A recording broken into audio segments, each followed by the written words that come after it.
বাংলা ভাষার ওপর যেভাবে আক্রমণ এবং বাঙালিদের ওপর যেভাবে বিভিন্ন ঘৃণা ছড়িয়ে দেওয়া হচ্ছে, এর বিরুদ্ধে মানুষ এক হবে। এখনো পর্যন্ত অভিযোগ আসেনি, একটা ইভিএম খারাপ হয়ে গেছে, সেখানে ইঞ্জিনিয়ার যাচ্ছে, নাহলে আর একটা চেঞ্জ করে দেবে শান্তিপূর্ণ। এখানে কোনো অসুবিধা নেই। এটা তো হ্যাঁ, এটা তো আশীর্বাদের জায়গা। বৃষ্টি মানে আশীর্বাদ।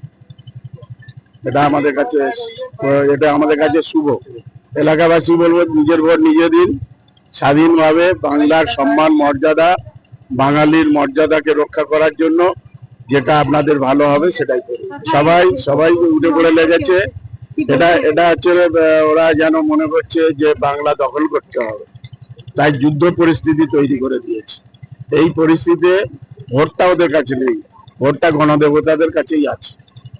তাদের ওই বোতাম টেপার মধ্য দিয়ে বিচার হবে, তারাই বিচার করবে। নিজে বাঁচতেই পারে, ভালো গান দিয়ে বাঁচবে।